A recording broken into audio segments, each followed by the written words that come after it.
All right, as the last few people trickle in, let me get a sense of who you are, of who's out there. Yeah, you woke up really fast, didn't you?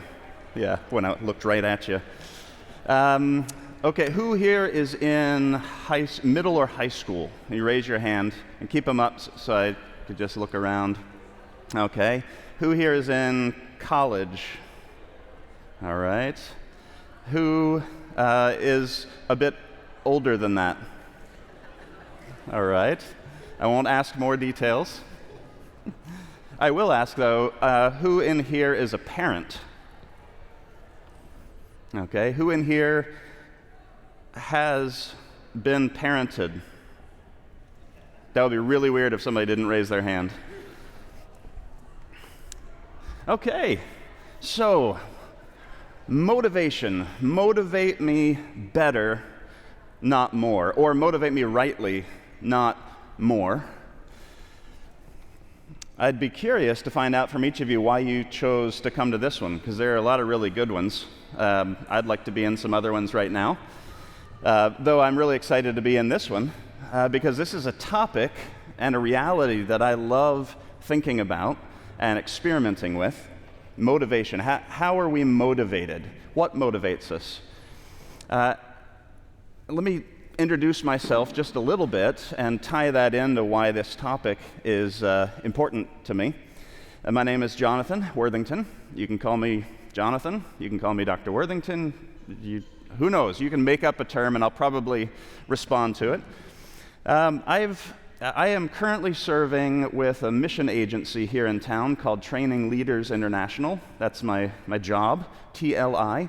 We train pastors and other church leaders all over the world, the majority world, who don't have access to training.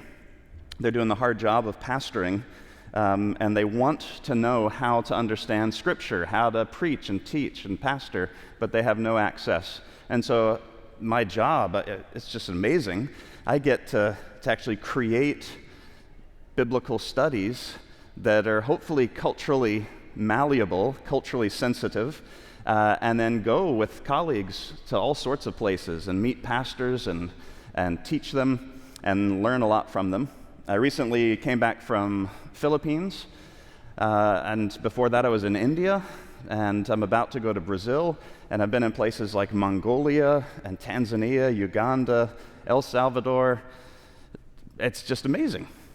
And human motivation is common everywhere. I mean, it's part of who we are. We need to be motivated to do certain things. Now, the way different cultures get motivated more deeply can be different, and that's really important. But across the board, God simply created humans to be motivated by different things, to do different types of activities.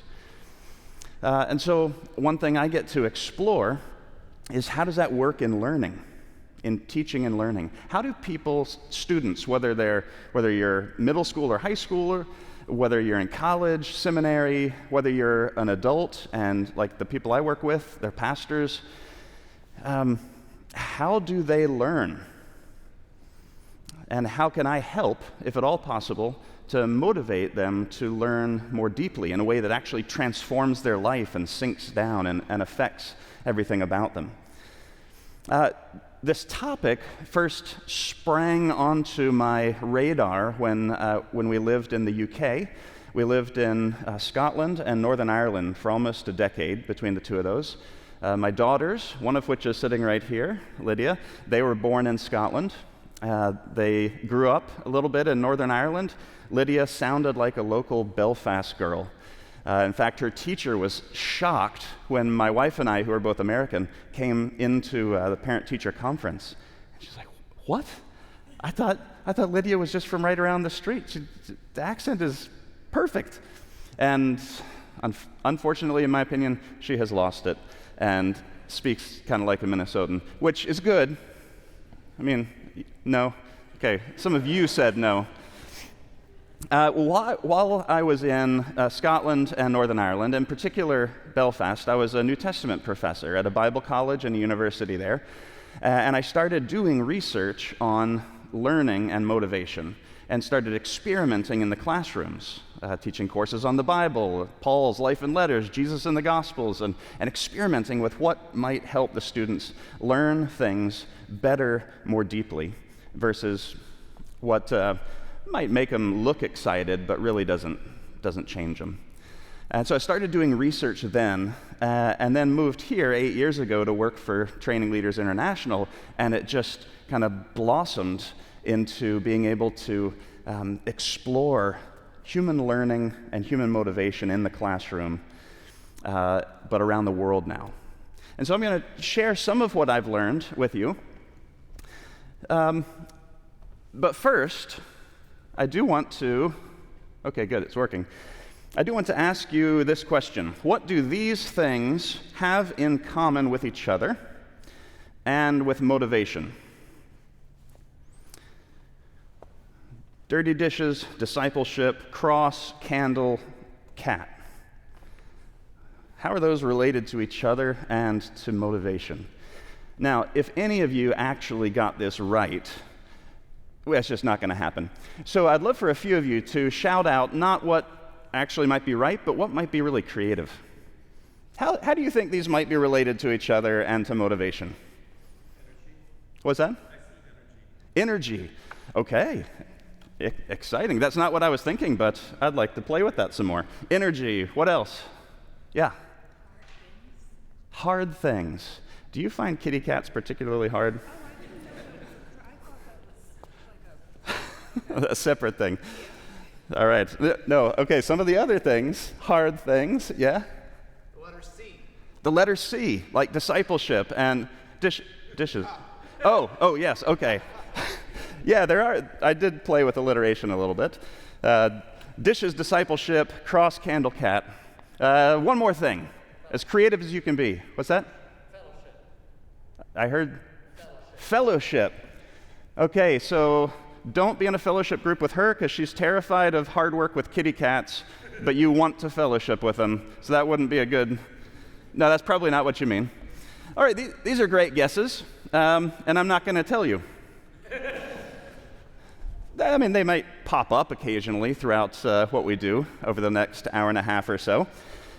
So when people hear the word motivation, it's very common to think of one of these big motivational speakers, and there are pictures that are so motivating, like with eyebrows that plead with you can do it.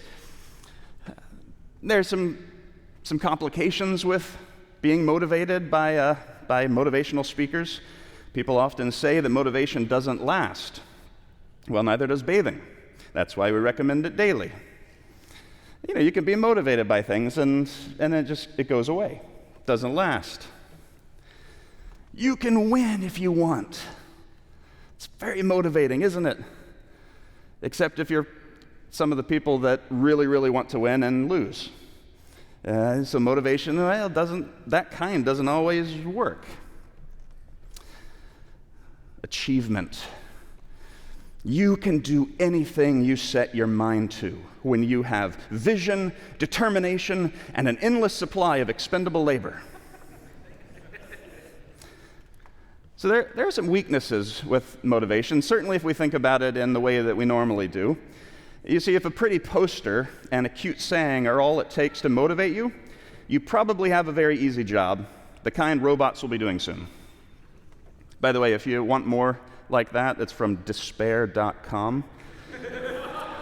These are demotivators, and they are some of my favorite things in life. Or you might just resort to kind of a standard motivator, fear.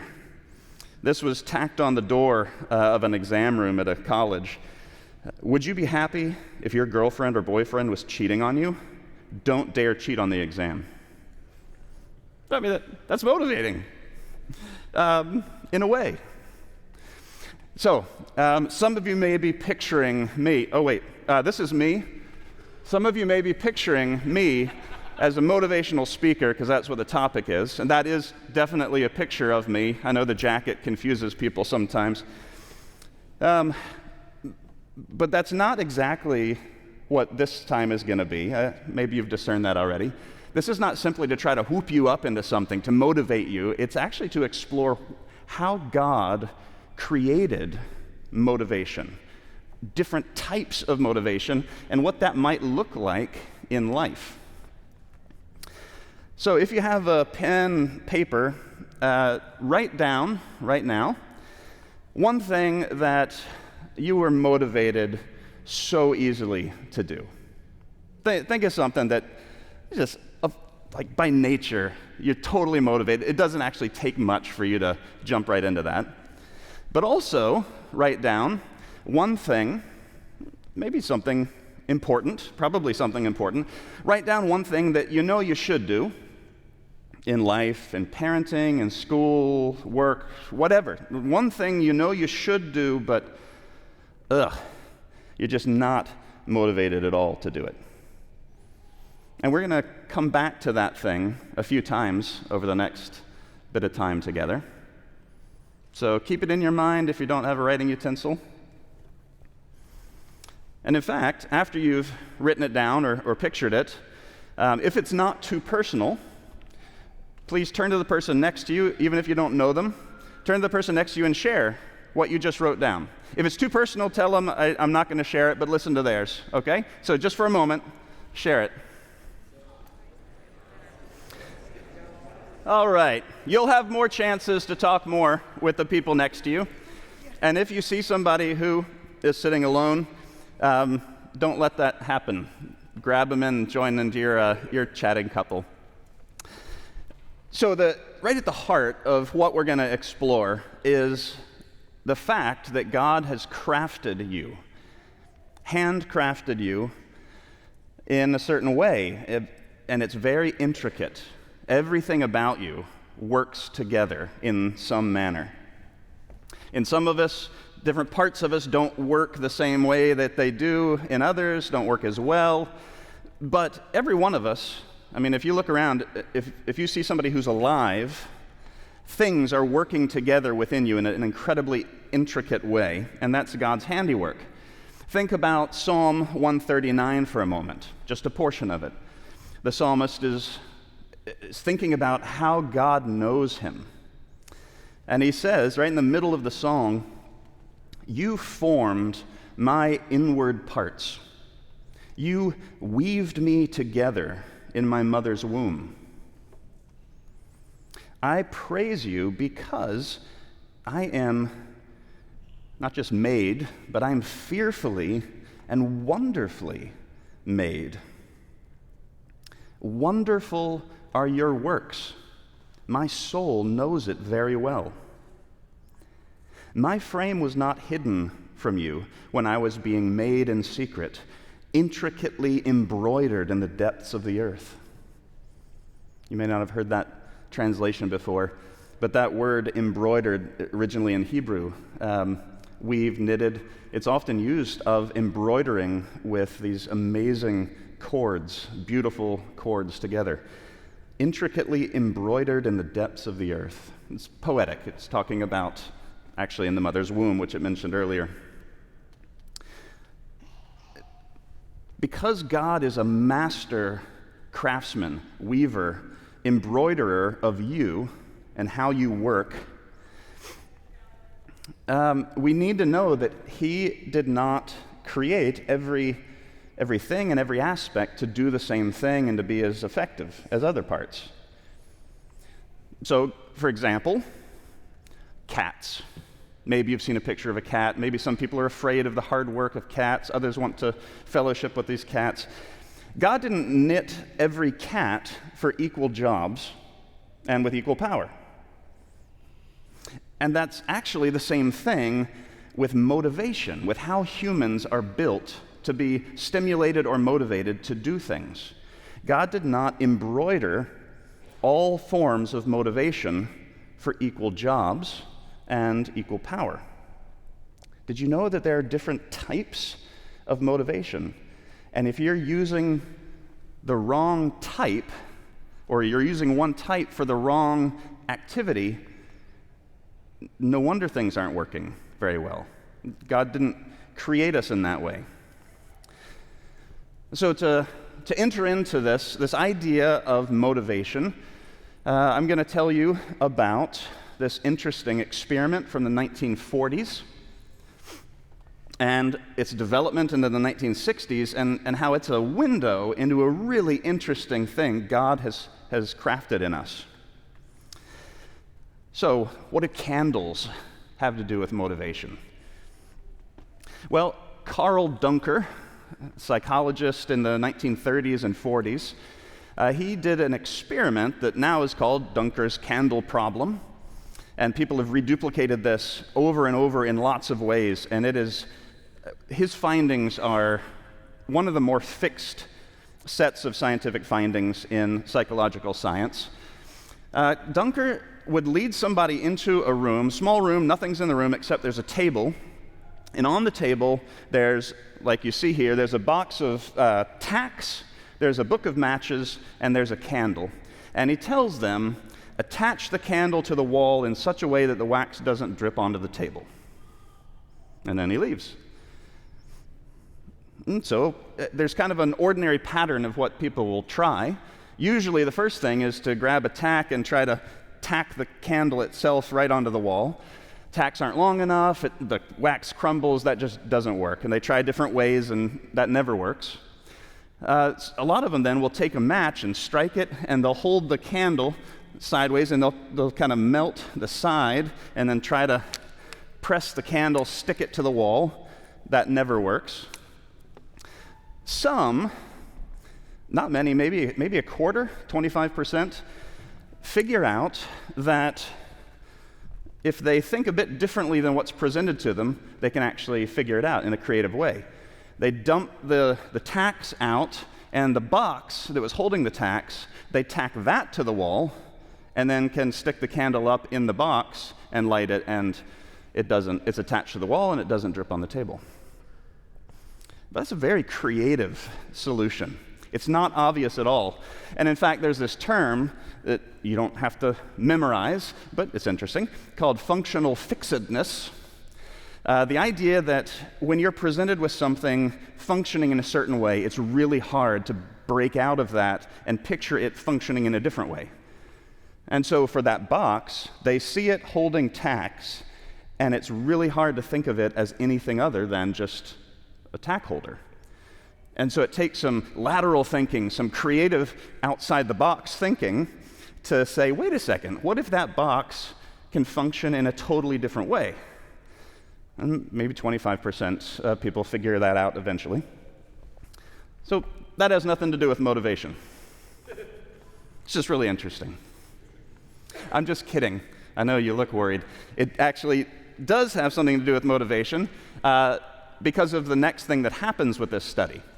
20 years later, a guy named Sam Glucksberg in 1962, he decided to take that candle, Dunker's candle problem, and start experimenting with how to motivate people to figure out the problem faster.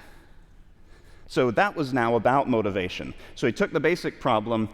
By the way, back at Dunker's, some people he actually led into the room, and on the table was the box, but did not have the tacks in it. The tacks were on the side, candle matches, and those people figured it out like twice as fast because it wasn't fixed in their mind that that box was a certain thing.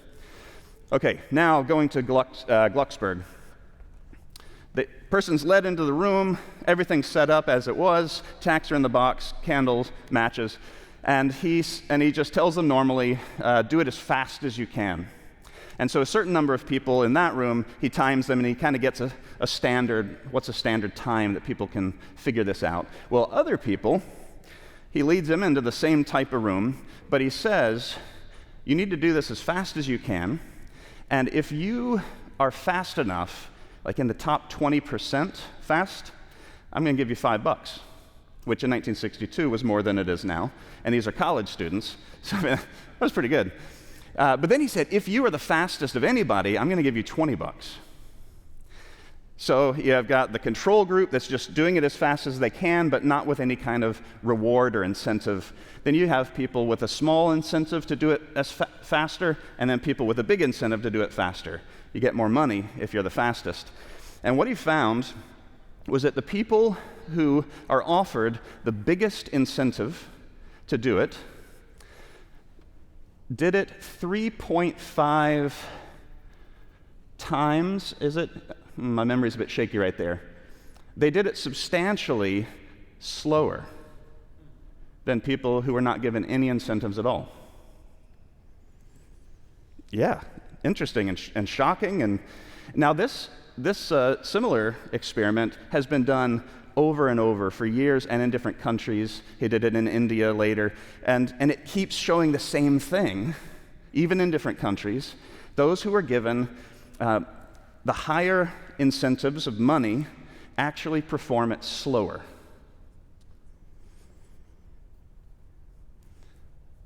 So the thing that they found out was that if you're doing a task that is pretty much straightforward, the solution is obvious, and you're given high incentives, you can do that faster.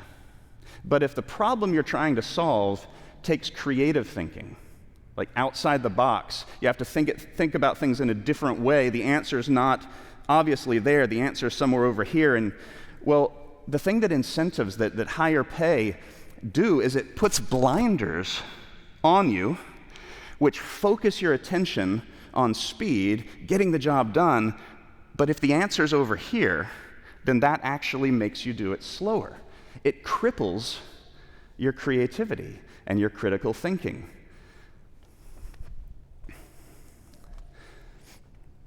So our most common thinking about motivation is the carrot and the stick idea, reward and punishment. That you can hold a carrot in front of a horse and that motivates them to walk towards you, or you can whap them on the backside with a stick and that motivates them to get away from the stick and to come. So the idea of if you offer a reward, that'll motivate people, or if you threaten punishment, that'll motivate people. So it's like with a job. If you do this task better and faster, I'll raise your pay or I'll give you a bonus. Or if you're a student, if you do this essay or exam or whatever it is well, I'll give you an A. If you don't do it well, I'm going to give you an F or a C. Pass, fail, this is the carrot and the stick. Bonuses, that's the carrot. Fear of getting fired is the stick.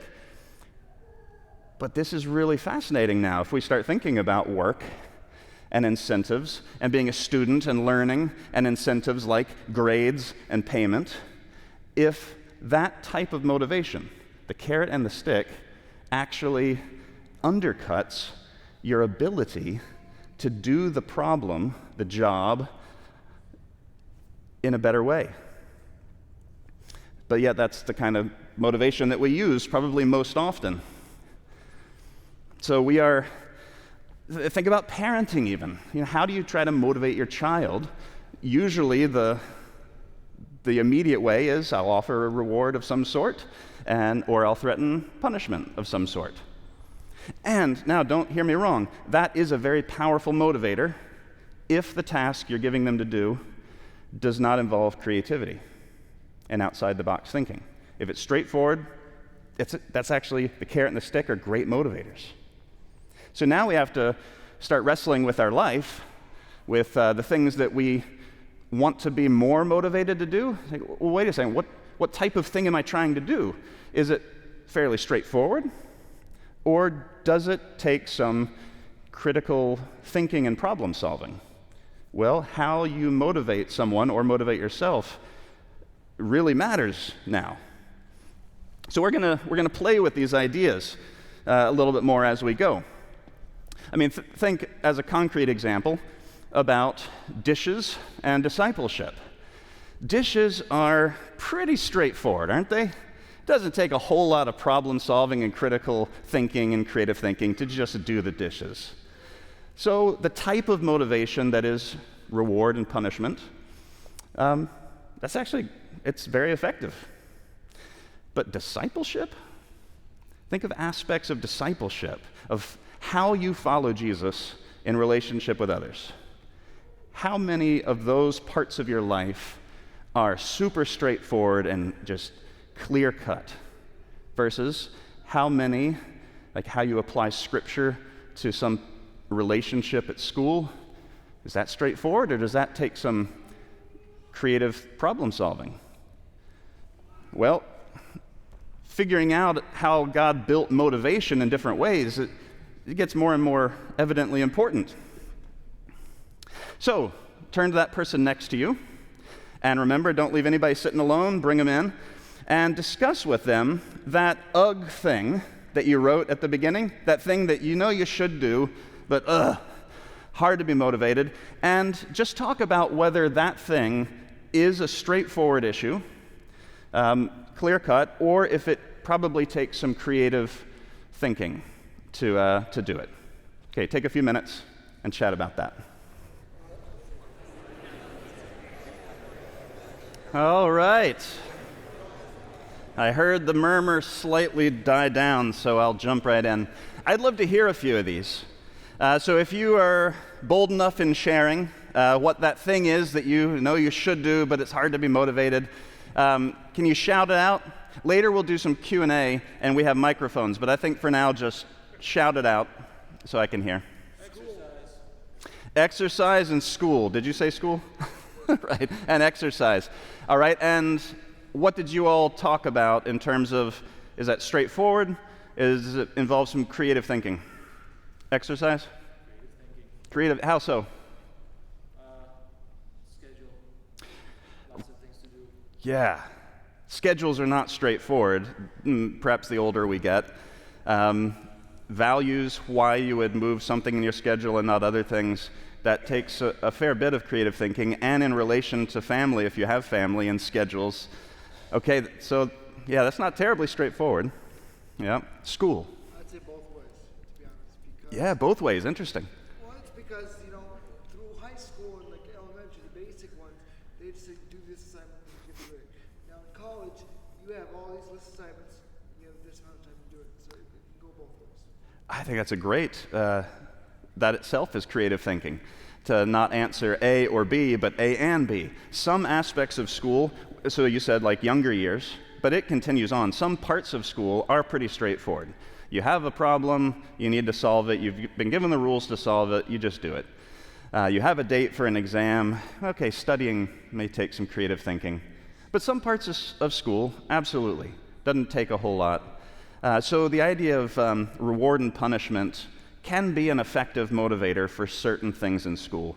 But you said not other things. Maybe you're given this essay, and you have to research. That's not straightforward. What resources do you choose? How do you measure your time so you don't run out of time to actually research and write the thing? There are all sorts of things about school that actually would be undercut, at least weakened, maybe even crippled by the normal reward and punishment motivator. But fortunately, God is incredibly wise, and he didn't make just one kind of motivation. In fact, so far I've described two basic types of motivation. So one of them is called intrinsic motivation. I actually haven't described this yet, but I've alluded to there are multiple types of motivation. So one is called intrinsic motivation. I'll explain that in a moment. The other is called extrinsic motivation. These are not the same thing. So, here is an example of intrinsic motivation. This is amazing! It's so fun! It's so satisfying! Doing that task. Here's an example of extrinsic motivation. This is not fun. But I sure do want that A+, and I don't want that F. What's the difference? What makes the first one intrinsic and the second one extrinsic? This is actually somewhat of a trick question, but go for it anyway. Doing it for yourself versus doing it for something that you'll get or receive. Okay, you're getting really close to the heart of it. You said doing it for yourself versus doing it so that you get something else. That's really right at the heart of it. So we don't even need to ask anybody else, except you want. Okay, interesting. One of them is immediate, one of them is in the future. That might play a part. That's not right at the heart of it, but I think that might be a part that we should keep in mind. So as we progress with this and we're chatting with each other, keep in mind short-term versus long-term.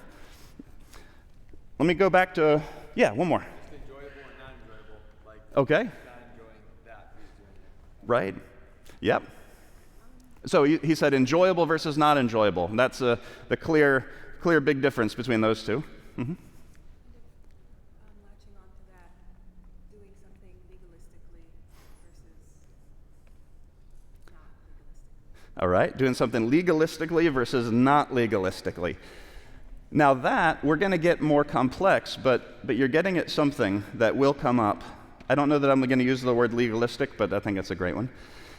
So to capture it and bring some of these things together, intrinsic motivation is when the task itself, the thing that you're supposed to be doing, that is enjoyable and satisfying in and of itself. The reward, so to speak, is just doing the thing. That's intrinsic motivation. It doesn't just mean internal, because there are actually types of extrinsic motivation that are internal. We'll get to that. Intrinsic means between you and the thing, between you and the task. So think about an essay you might need to write, or think about some parenting issue that you're trying to help your kid be motivated. The task itself, is it enjoyable and satisfying just to do it? That is called intrinsic motivation. Extrinsic motivation is when the task itself is not enjoyable, it's not satisfying to just do it, but if you do it, you will get something that's extrinsic to your relationship to the task.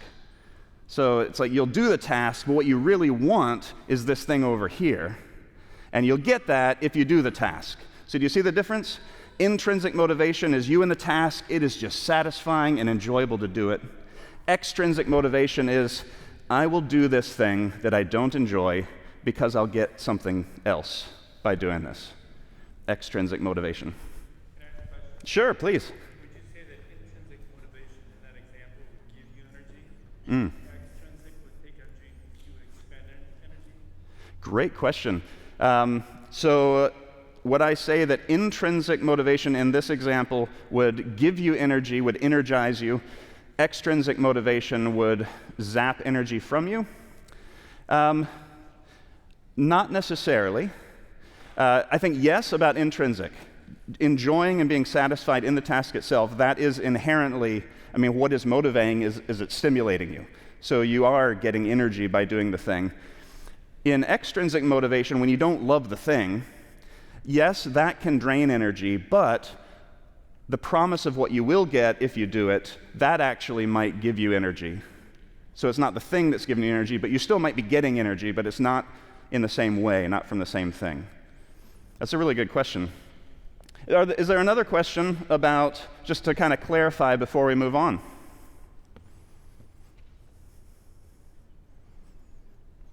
Yes? Would it be right to say that intrinsic would be the end in and of itself, and that extrinsic would be the means to the end? That is a perfect way to say it. Have you been reading the books on motivation theory? He said, would it be right to say that intrinsic motivation, the thing that you're doing, is the end in and of itself? Extrinsic motivation, you're doing the thing as a means to a different end. And that's exactly what it is. Nailed it. Good. I guess we're done. Okay, maybe we'll explore a little bit more. And we'll have plenty of time for some more questions and discussion. So if you think about joy, maybe I'm going to thrust my own joys upon you. I picture a lush jungle full of life as joy, and an arid desert as not joyful. So that's just in and of myself. And so if you think about actually having fun doing a task for its own sake, it's satisfying, it's enjoyable, well, that intrinsic motivation to do it, that enjoyment, the joy, the satisfaction, is about as powerful as a tiger in you to do that thing. Joy, enjoyment, and satisfaction are so powerful. So if there's ever a chance of doing things that you enjoy and are satisfied, it's like you already have a tiger motivating you to do those things. And is it possible to increase your joy? To increase your satisfaction or your enjoyment of a thing? You may have this in your life sometimes. Something that you used to do early in your life, you did not like doing it. But now, actually, you quite enjoy it. I would imagine there's something in your life like that. So joy and enjoyment and satisfaction can change and grow. And this is really important for me as a teacher in terms of getting students to do something that they might not want to do. There are actual ways to help them enjoy the task. Not always, and we'll get to that. But there are ways to kind of stimulate joy in somebody and help them grow in satisfaction of doing a task that they don't necessarily want to do otherwise or beforehand. For example, I'm going to give you just 4 ways that you can think about stimulating more joy or more satisfaction in a task. I use these in the classroom with students. That's my main way of thinking about motivation, so I don't have as many concrete examples outside of a classroom, so I do hope that you all can think creatively and transfer some of this to discipleship or to parenting or to whatever, working out. So, in the classroom, I'll just say contagion is a really powerful thing. I'll explain what I mean in a moment. Creating longing to learn is very powerful. Action, actually doing something, is powerful for learning to enjoy it. And having a sense of wonder that you might not have had before, but you gain a sense of wonder in this thing. These are just 4 ways. You might notice that it spells out CLAW. I thought that would be fun since we're talking about the tiger of motivation. So let's explore briefly some of these ways to help somebody maybe gain some level of joy and satisfaction that they might not have had before. So contagion. We often think of it as a bad thing, but contagion can be an amazing thing.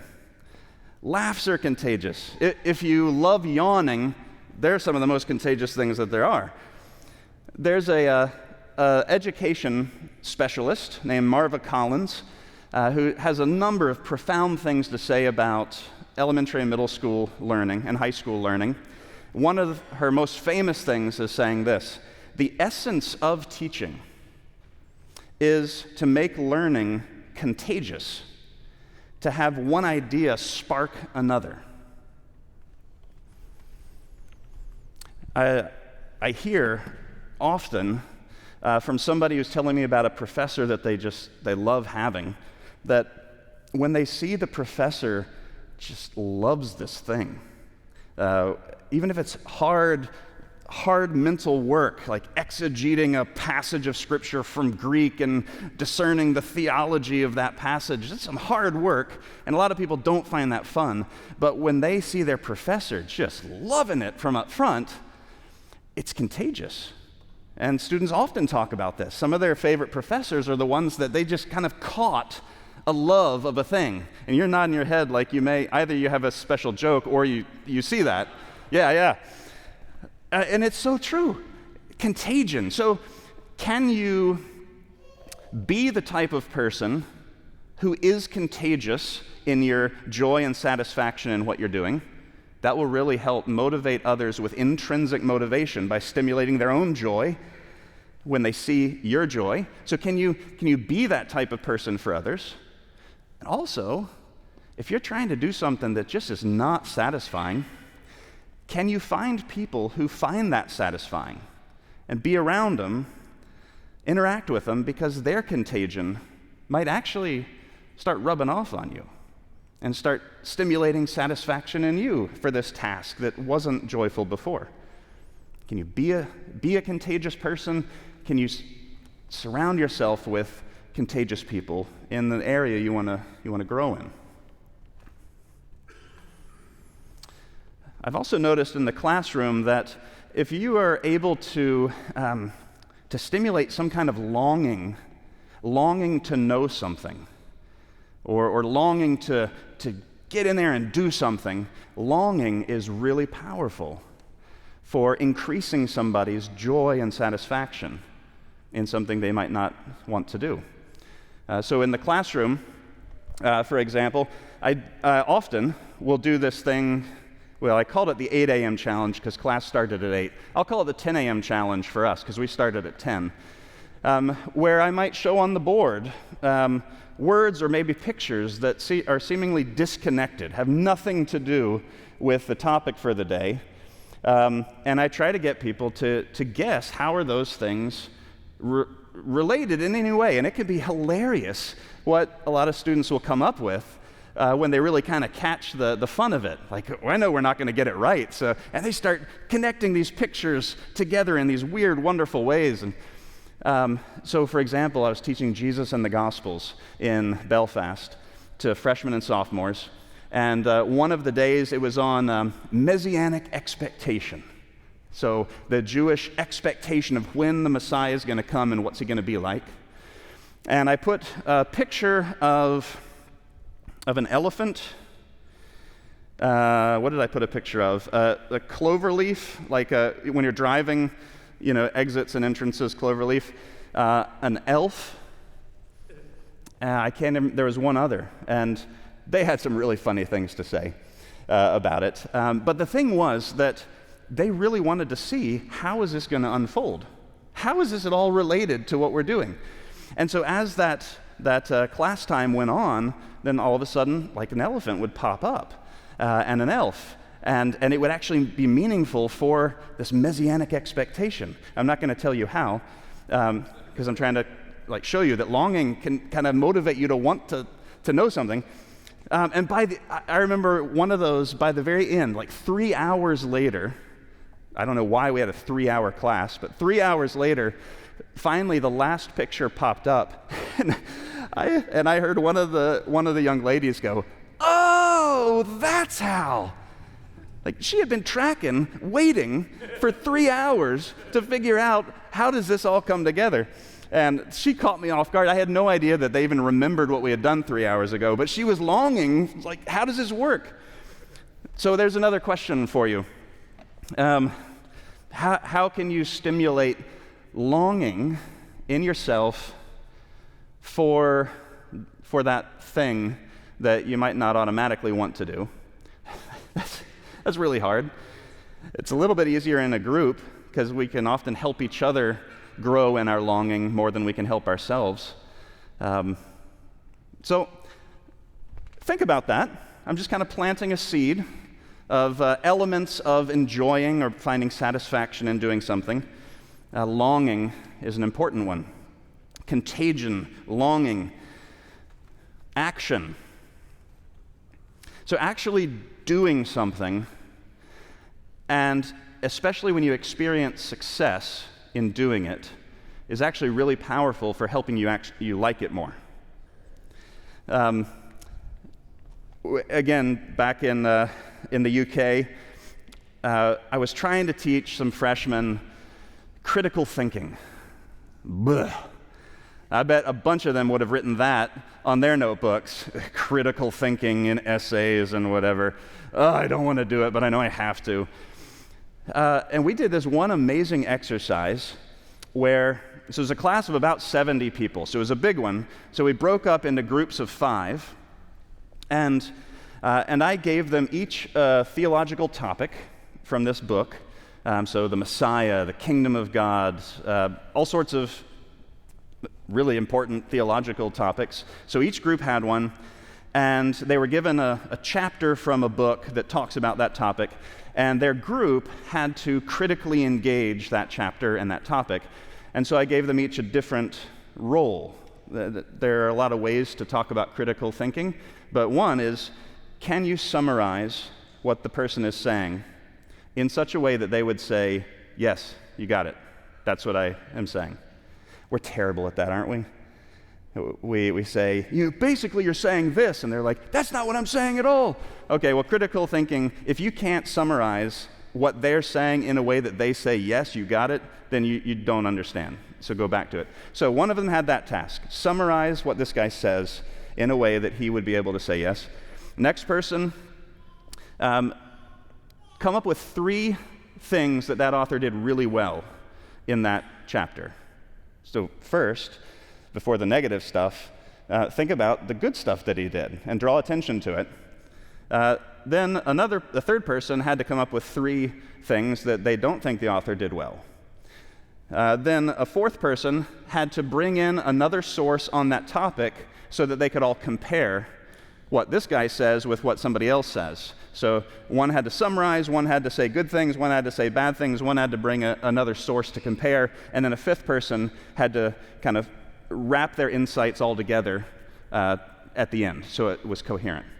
Like, well, those 5 things, I mean, that's in essence critical thinking. And before that time, so many of the students said, I know the professors keep telling us we have to do critical thinking, but I don't even know what that is. It sounds hard. And so each of those groups then presented to the whole group, and they did those 5 things. So as a group, they did healthy critical thinking. And a bunch of them afterwards reflected in their forms, like, I actually saw and did what critical thinking is. It's not as scary anymore. I can do this again, but by myself now. And so actually doing something and experiencing success doing it is powerful for actually increasing your satisfaction to do it again. And this would really work out in parenting well, I would bet. I don't know, you can ask my daughter later, maybe. Maybe don't ask my daughter later. So actually letting your child experiment and do and succeed at small things that are building toward this bigger thing that you really want them to do. Let them experience success in action.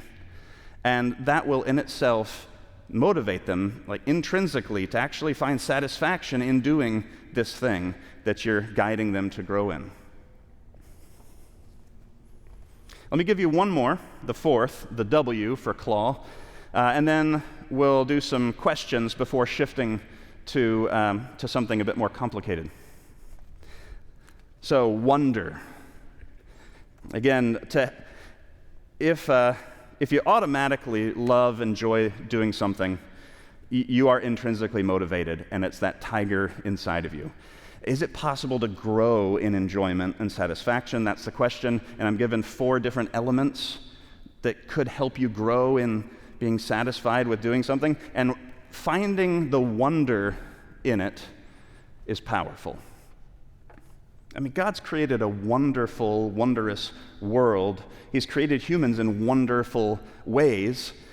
So there's wonder literally in everything, because God has created everything. There is nothing that exists that does not have some element of wonder built into it, because it's been crafted by the eternally wonderful God. So there is wonder everywhere. Let me read you part of a short poetic essay that I just love. It's written by a guy named John Steinbeck. Some of you may have heard of him before. But almost nobody's heard of this. He wrote a short poetic essay for his son because his son was really frustrated with high school. And so John Steinbeck wrote about teachers.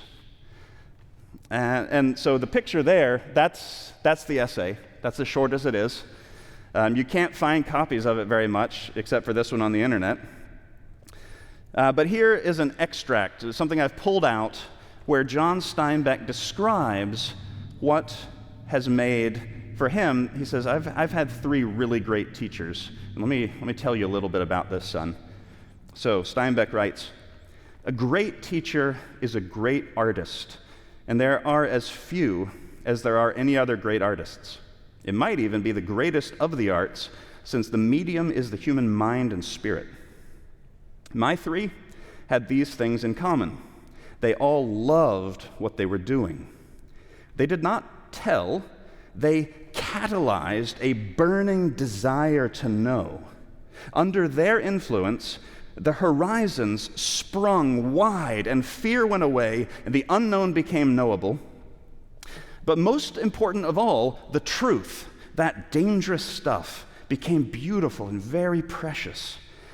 I shall speak only of my first teacher because, in addition to other things, she brought discovery.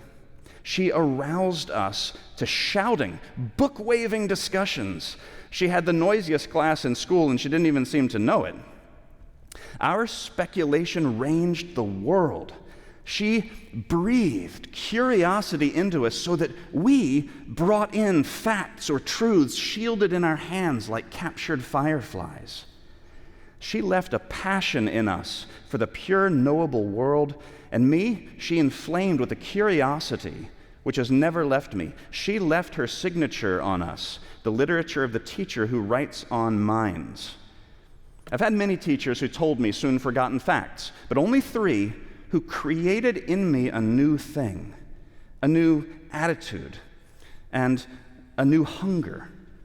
I suppose that to a large extent I am the unsigned manuscript of that high school teacher. What deathless power lies in the hands of such a person?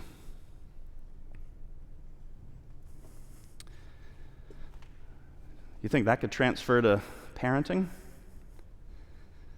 That we could be kind of parents that our children, when they grow up, might say, they just brought wonder, the wonder of the world, the wonder of everything in front of us, and created this new thing where I just hunger for the truth.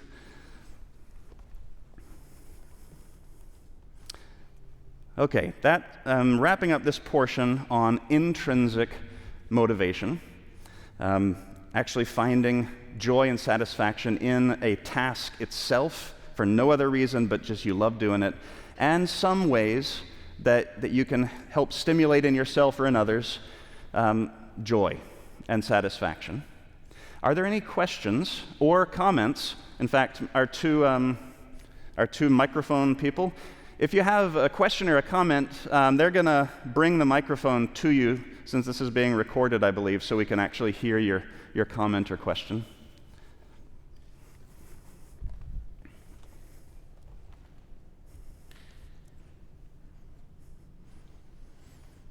Yes, right up front here. Lydia, can you run?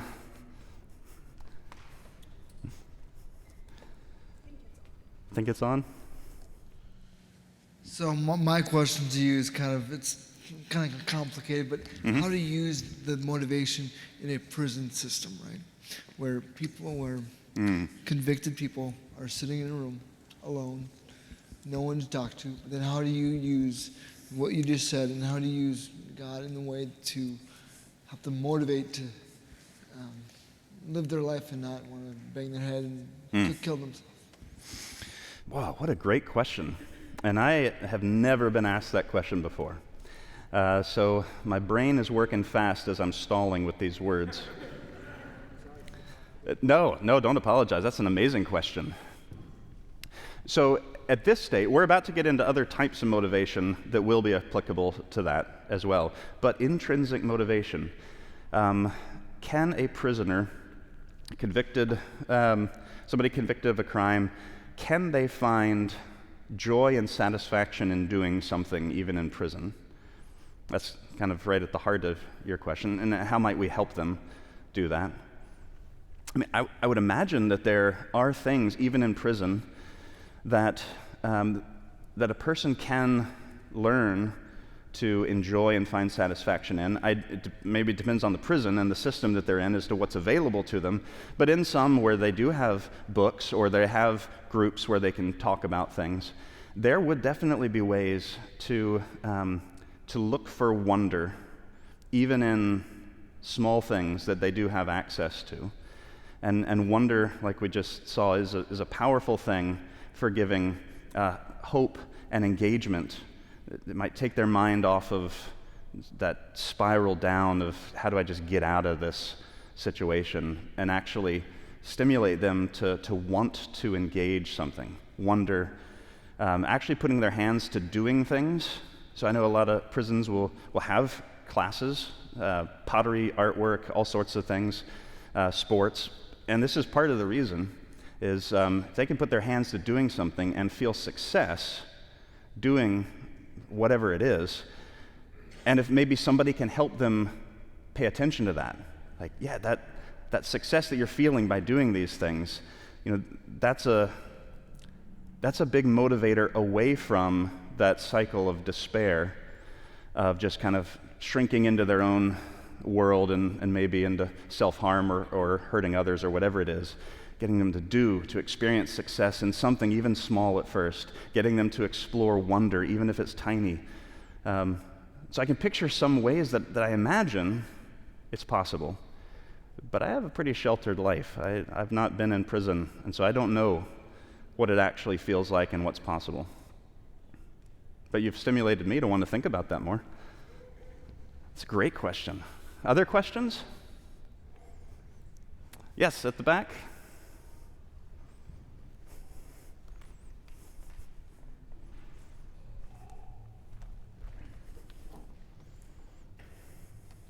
In a business setting, leadership materials, I've often heard that it's more important to inspire than motivate. What would your reaction to that statement be? It seems similar to some of what you're saying. More important to inspire than motivate. I would need to know what that person means by motivate, because I think that inspiration is a part of intrinsic motivation. So I don't see those as at odds. So I'd need to know what they mean to actually answer that well. Often in business settings, what people think of as motivation is the type of extrinsic motivation that I've painted a picture of, the incentivizing, the carrot, the stick kind of thing. And so for that, if that's what they mean, which is probable, because that's usually what it is in business books, like extrinsic motivation, just offering a reward or threatening something, if that's motivation, you need to inspire them. And they're basically getting at the idea of helping create intrinsic motivation in that person. A lot of business books are finally starting to get the idea that intrinsic motivation is one of the most powerful things. And the system of reward and punishment, though helpful in some things, is often not the best, and it undercuts the actual productivity and quality of the person's work. What we're about to go into now is thinking of extrinsic motivation only as reward and punishment is actually not rich enough for how God created extrinsic motivation. And that there are certain types of extrinsic motivation that are actually as powerful as intrinsic inspiration and motivation. So those are some thoughts of what that person might be, the books might be getting at. And we're about to get more complex because God has created a more complex human system. And so that might chip into your thinking as well, what we're about to do. Yes. Lydia, could you come down here, and then Cody? You can go ahead first while Lydia's coming with the mic. So as I'm sitting here thinking about this, the intrinsic and being enjoyable, and I started to really reflect, it really comes down to having a passion for something. Mm-hmm. And we can all look at the extrinsic things and go, well, I have no passion for that at all. And I think it's probably what you're going to get into in terms of God has created within each of us a passion for something. Do we recognize that, and can we have that flow over into the intrinsic thing? I don't know if it's really a question, but I think is the passion part of it really part of it? And it's more than just emotions? Right. Yeah, that's a great insight. And I think passion, we're going to get into more of that here, because intrinsic motivation is specifically about the enjoyment type of passion. But there is a powerful passion for other things other than enjoyment that is really important, which is what we're about to get into. So what you're drawing together is passion, passionate for various types of things. Passion for joy and enjoyment, yes, but passion for something else that I'll mention, passion is crucial in how God built us. And we often try to stimulate the enjoyment type of passion, but there's another type that is really important to the Christian life, to human life, that we don't often think about. Yes? So this is unprocessed. So I'm hoping that, like your assignment to your students, you'll be able to kind of pull out what it is I'm saying, and I can tell you yes at the end. Right. So this is probably against the law to say in church, but my thing that I wrote down, the thing that is difficult for me to find motivation for a lot of the times is reading my Bible. I will do it, but a desire to do it is not always present. And so I see this, I see the reward that I will gravitate toward, an eternal reward, a reward that's motivated by legalism. And I'm trying to retrain my brain and remind myself that I'm not going to be punished for not reading my Bible, that the Lord is not mad at me.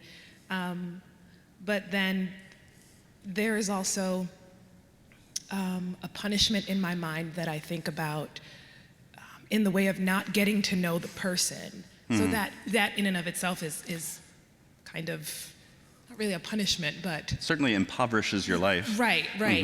And so I recognize the value in, and I see Claw in, fellowshipping with others who are motivated to read and study God's word and who are passionate about it, that creating a longing for it and the action of doing it and experiencing success and the presence of the Lord over time, and then that creating wonder and that cycle, increasing a passion, and then I still also find myself in extrinsic territory. So can you talk about the tension between intrinsic and extrinsic motivation in just Bible reading and how we move from the extrinsic into the intrinsic? Yeah, boy. If that's your unformed thought, I would just love to hear formed thoughts. That was rich.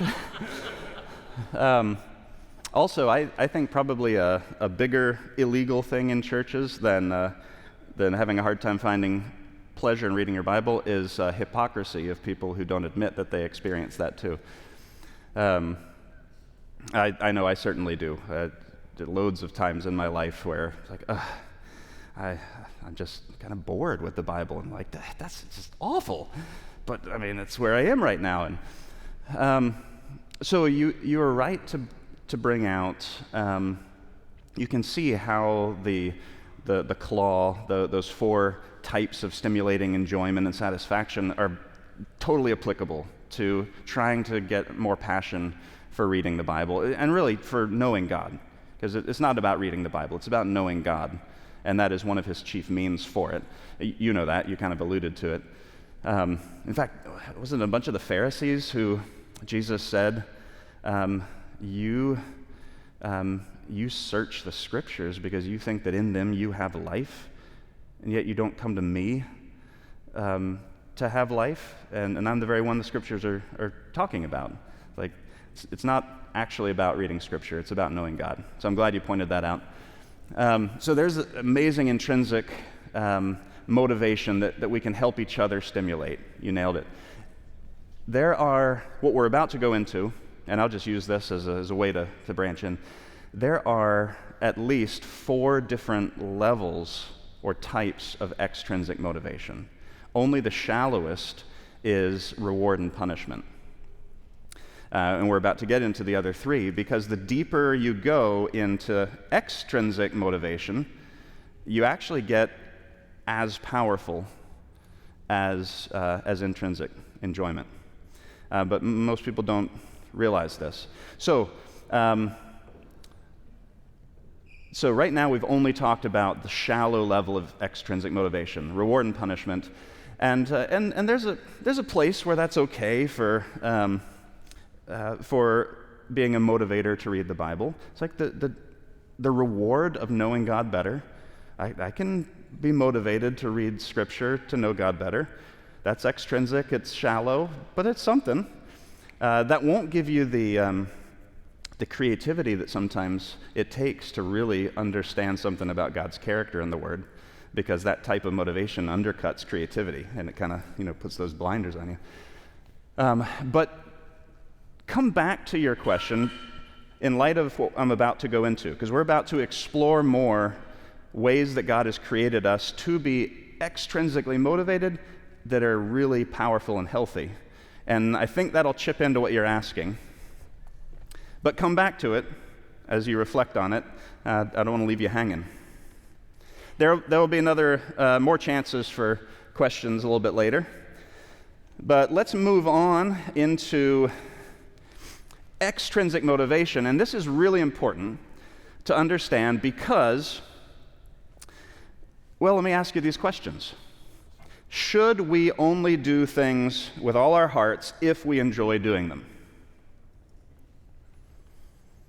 I mean, a lot of people in the world who study motivation say intrinsic motivation is the thing. Extrinsic motivation, what they mean is reward, punishment, bad. And I think we see the effect by having lots of us, in America especially, just crave entertainment, because enjoyment is like the chief end. Joy, satisfaction, and if you don't love it, if you don't enjoy it, if you're not satisfied, well, don't do it. But what about things in life that are not supposed to be enjoyed, but they're still worth doing with all our hearts?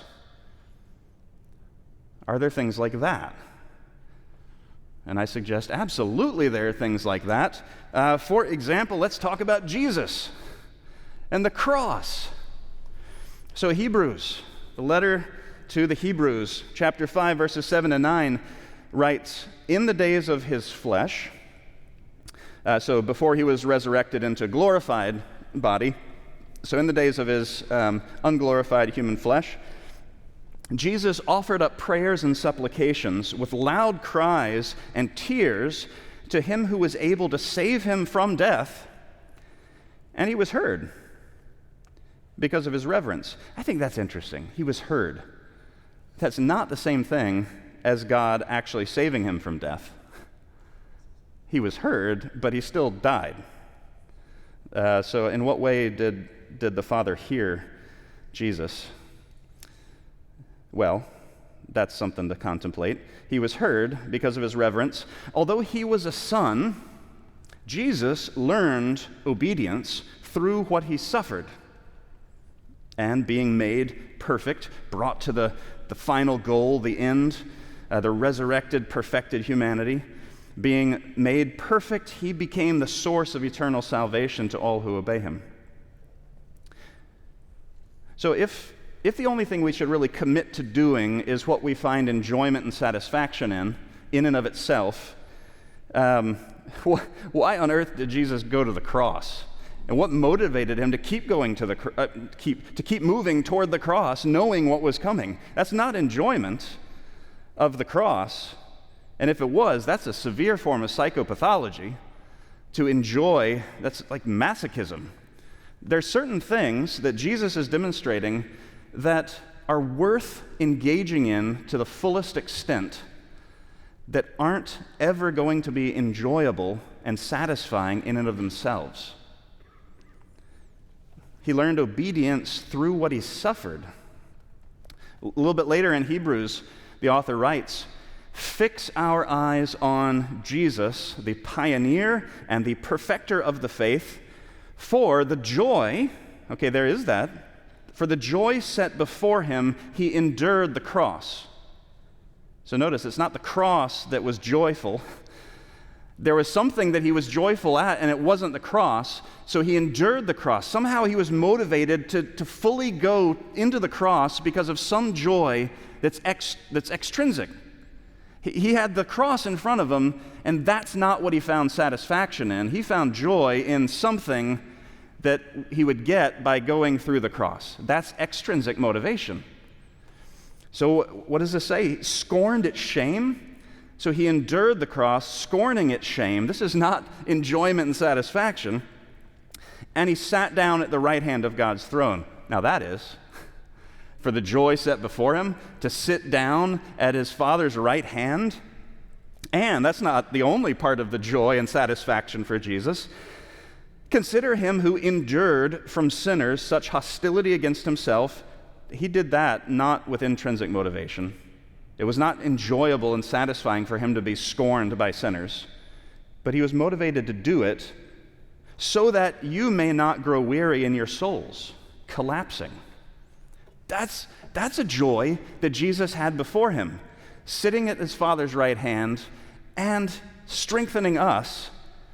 That's the joy that Jesus has, and he was highly motivated to do something not enjoyable, not satisfying, so that he could sit at his Father's right hand and strengthen you. This is extrinsic motivation. It's really important to Jesus, to the Christian life. There are certain things in life that are not enjoyable and satisfying in and of themselves. We're motivated to do those for a different reason. So let's explore that a little bit.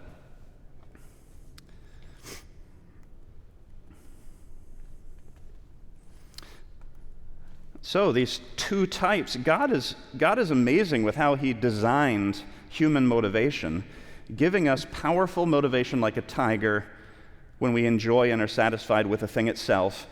But life is so much bigger than that. He has given some powerful forms of motivation that are not about enjoying that thing. So what is it that motivates us to do those non-enjoyable things because they're worth doing? What is it that motivates us?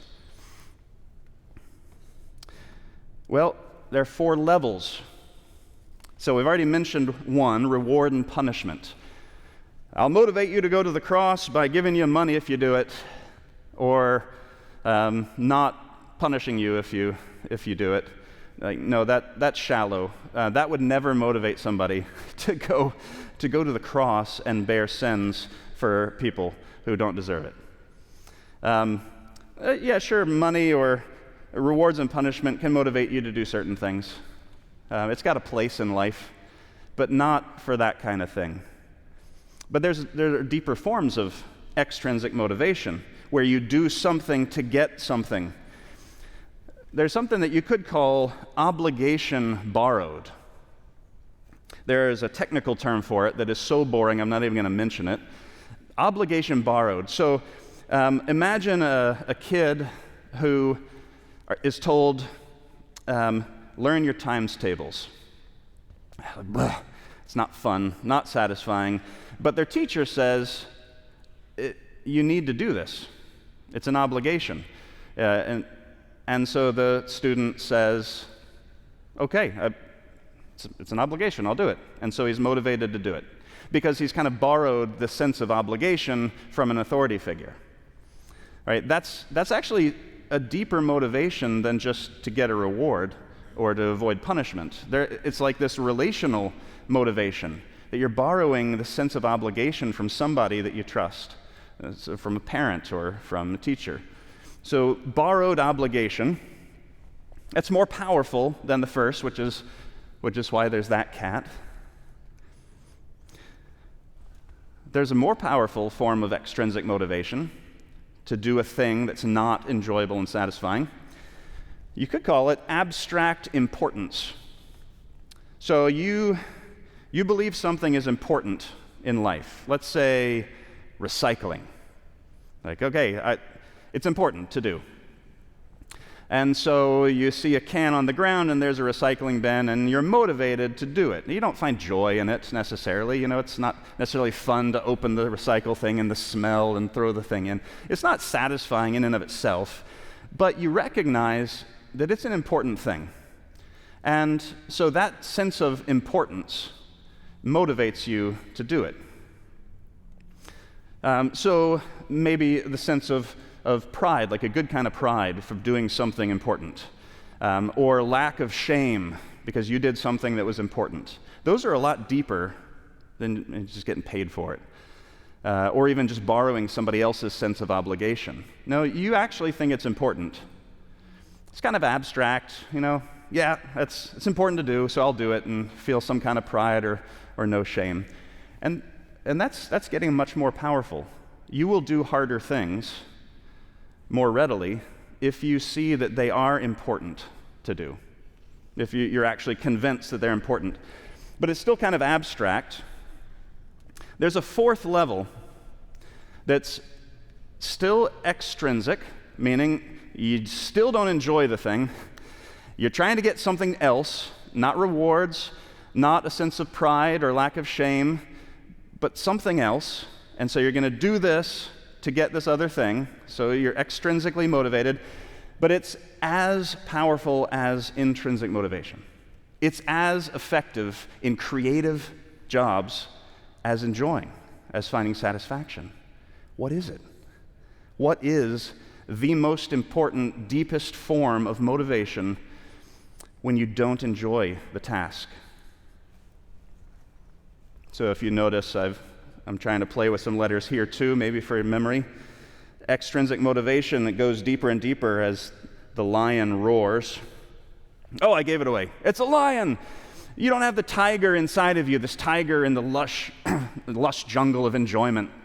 But there is a cat that's just as powerful for motivating you in the arid, dry land. And it's relevance. But not just abstract, like, oh, this is relevant for me to do. It's just, but for your very identity, who you are as a person.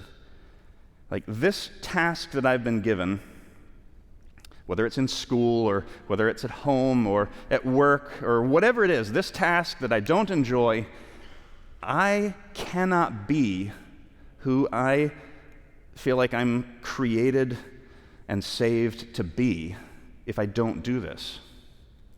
If that is attached to your sense of identity as a person and as a community, who you are fundamentally as a person in a community, if it's attached to that, it is just as powerful at motivating you to do that thing as if you enjoyed it itself. And this is what Jesus was all about, going to the cross. The cross was not pleasurable, so he was not intrinsically motivated to do it. It was to get something else. It was so important to his sense of identity as the one at the right hand of the Father who saves us. I mean, this is who he is.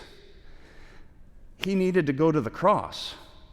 And so he endured that cross. He scorned the shame. He took on the abuse of sinners. He did all of that with the deepest level of motivation possible, other than enjoyment, because I can't be who I am and called to be by my Father if I don't do this.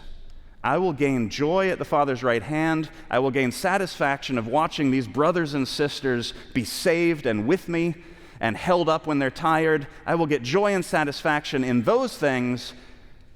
Therefore, with all my heart, I am going to take the scorn, the suffering, the insults, and the cross itself. That is deep, deep extrinsic motivation. So for you, in aspects of your life, is there a way to wrestle with who you are as a person in a community in such a way that you really need to do this unpleasant task to be whom God created and called you to be? Let me give you one example. I'm going to flip through some of these. I'm sure that I will make them available to you all. All right. So, who am I? This is extrinsic level 4. So the not R of rewards and punishment, that's shallow. not O, obligation borrowed from somebody, not A, abstract importance, but the deepest level, R, again, relevance for your identity. When I was a professor somewhere, they're all blending together at this point, I was trying to teach how to do bibliography. I mean, you're probably all intrinsically motivated for that, right? Like, oh, can you show us? I want to do that. I want to make footnotes exactly right with all the commas and everything.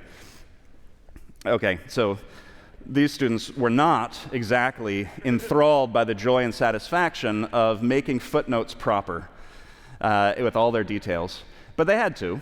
You get marked down if you write an essay and you haven't recorded your sources correctly, right? Now, if that's the only motivator for doing it, which it is for most students, I don't want to get a worse grade, so I'm going to try to do the bibliography the best I can. You can do it because bibliographies are not creative. I mean, it's like learning a language, and once you learn how to express it with the parentheses and stuff, it's actually straightforward.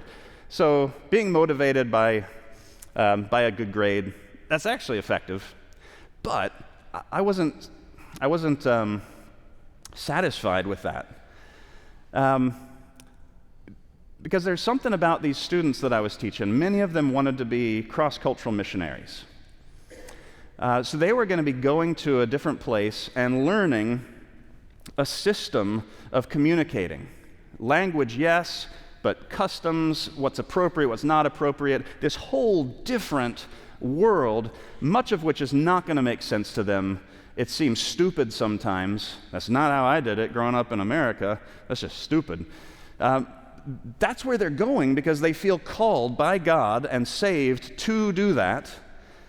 Well, that's actually exactly the skill that you use to do a bibliography. It's a new language. There's a pattern, a way to write the punctuation and stuff that is the most clear for the world of writing essays and articles and all that stuff.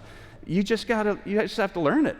Whether it seems stupid or not, there's some things you just need to learn, and because that's how it's done in this certain culture.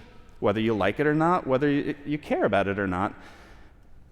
But so if you're not going to practice at a super easy level, just jumping into a system and learning all the details and doing it and getting to where you can communicate within that little culture with bibliography stuff, if you just, like something in your heart just says, no, I don't care enough, I'm just not going to do that, well, I mean, is that going to play out in some negative ways when you go to a place where the stakes are higher and you just don't really care about learning all the details, learning why they communicate, and just doing it and getting in? Actually, probably. But if you start practicing, even with something seemingly stupid and surface as bibliography stuff, but you just practice it, because that skill of getting into someone else's system and just learning the ropes and just doing it until you're doing it right, that skill, that heart, is actually part of who you need to be as a missionary.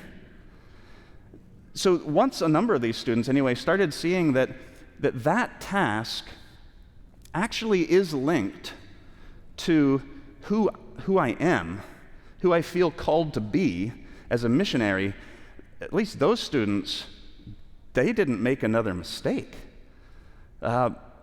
Sure, I could have just given them a better grade and they'd get on with it, but they actually started to be transformed even in that task that's not pleasant, because they saw that it actually is connected to something really important to who they are.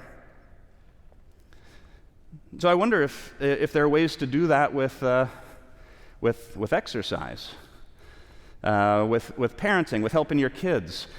I mean, are you asking your children to do things that aren't going to be pleasant for them, but that actually are important for their character, for their sense of identity?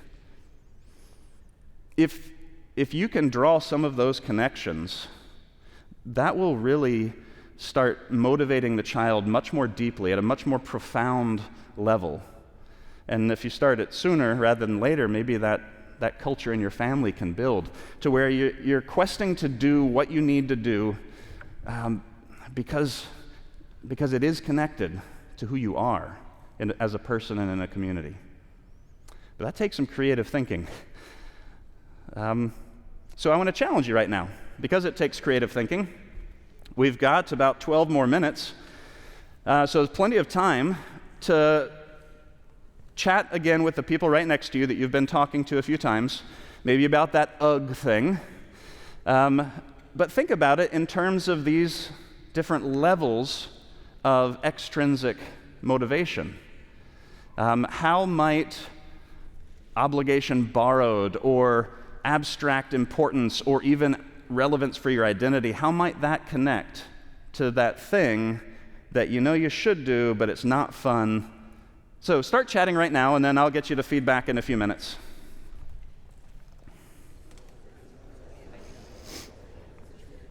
All right.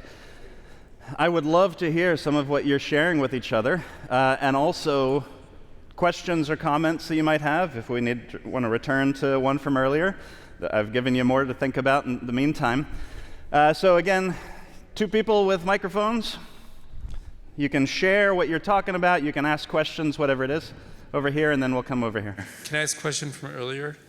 You can ask a question from earlier, yes. So I've heard it said that discipline trumps motivation. You can answer that. Mm-hmm. But I'm more curious as to how motivation feeds into discipline. How motivation what? Feeds into discipline. Feeds into discipline. Right, so you've heard it said that discipline trumps motivation, but how does motivation feed into discipline?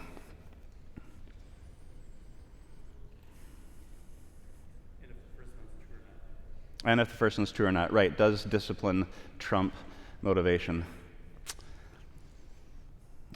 Both, I see both as necessary parts of how God crafted us. So I'm at first hesitant to talk about one trumping the other, because both are non-negotiable, I think, in different parts of life. Discipline is necessary, and because parts of motivation involve satisfaction and enjoyment and joy, so the intrinsic motivation, and that's a beautiful gift that God has created. And because other types of motivation involve your very identity, your relationship to authority, like the borrowed obligation, your sense of what's important in life, as well as a system of rewards and punishments, which is part of life. Because motivation includes all of those things, I don't think that people who say that discipline trumps motivation have thought richly enough about all that motivation is, all the parts of it, and how God has crafted it. But I also don't want to say that it's more important than discipline. So just for the first part of the question, I'm just going to leave it, both are necessary and more important than we probably realize. But now, how does motivation feed into discipline? So when you set up structures for yourself, and you kind of beat your body into submission, that's some of Paul's language, discipline yourself, train yourself, disciple yourself, to do what's right, to avoid what's wrong, to rhythmically do what's meaningful. You inevitably are going to find some things that you recognize are meaningful that are just hard to do, and that you will avoid, at least if you're like most people. At some point, you'll avoid some stuff that's really important to do. So, I mean, one way to see motivation feeding into discipline is to actually sit down practically and write out an aspect of your life and the disciplined aspect of it, like a regiment of certain things, and then analyze what aspects of like how your week unfolds with all the different pieces, what aspects of it are the most important, and within those, the non-negotiable most important things that you've structured into your life in a disciplined manner. Analyze which of those do you gravitate toward based on like enjoyment? Which of those do you run away from or have the hardest time doing? And then start applying these various types of motivation that God has made to those different aspects of your disciplined structure. And that might start to open a window into how motivation in all of its forms feeds into and can enliven and even maybe bring life to what could become just a dry discipline without the type of joy and satisfaction and meaning that God also calls us to in addition to discipline. I'm not sure how much of that will be helpful. Those are off the top of my head. And I'm going to move on before you ask a harder question and push me further. Over here. Do all tasks fundamentally start in the extrinsic category?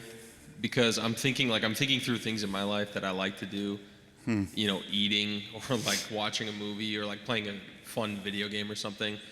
At some point, I guess eating's a hard example, but I feel like when children are eating solids for the first time, like they're fussy, they don't love it, and then they come to love it and they're excited about it, or video games, if you like don't know all the controls. Do most things start in the extrinsic category before they can almost transfer over and you're like, yeah, I enjoy this? Oh, that's interesting. Is the goal, I mean, obviously this is kind of a two-parter, but the example of the cross, I don't think that could ever be intrinsically enjoyable, like you said. Right. But with important tasks in our daily lives, is the goal, are we trying to get those things closer to intrinsic, or is that not so much a framework? There's a lot of... Yep. A lot of good stuff. So I think God has built us to automatically find plenty of things enjoyable. In building dopamine into our very body, that it's released automatically with certain things. So I can't say that everything starts extrinsic and shifts to intrinsic, to pleasure and satisfaction. But I would bet that there are a lot of things that are like that. And that's worth contemplating, reflecting back. What are some things in your life that you did not find satisfying at first, but you started to do them, and actually now you quite like doing them? I think that could be very telling and applicable for applying that to other aspects of your life that are not yet enjoyable. In terms of the second part, you kind of answered the basics of it first. Not everything should move until it's enjoyable and satisfactory, like the cross. Like suffering to benefit somebody in our own lives. Us laying down our lives, which Jesus says, I didn't come to be served, but to serve, give my life as a ransom for many. And you all, if you're going to be my followers and even leaders, you need to serve each other. Like that, the actual task, some tasks of serving somebody else is just painful and frustrating. And that type of thing, I think, is like a mini cross. Pick up your cross and follow me. And so there are lots of really important aspects of life that I don't think we should even strive to enjoy them. And it's often in literature about motivation theory that people will suggest that enjoyment is the deepest.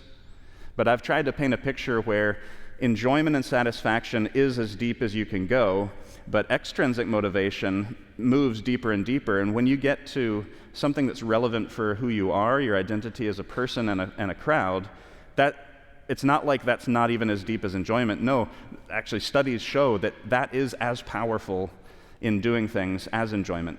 And so there are certain things that would be great to shift into intrinsic and to learn how to enjoy them.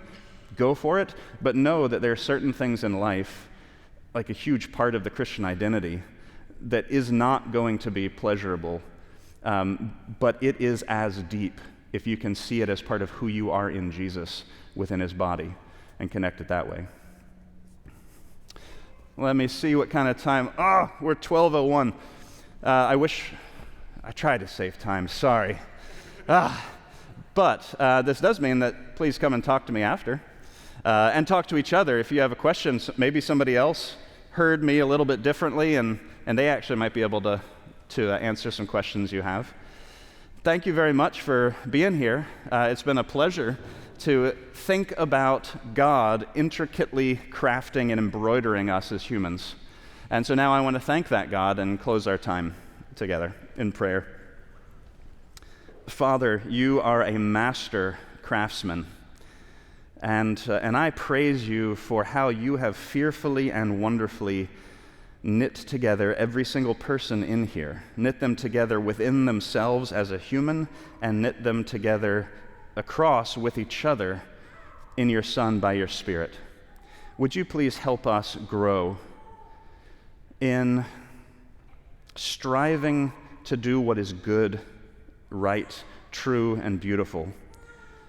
And would you help us do it in a wise way through these different forms of motivation that you've crafted within us? Please give us insight for being your sons and daughters, and help us go out now with a delight in the fact that you, as a craftsman, are our Father, and you accept us in your Son Jesus, in whose name I ask these things. Amen.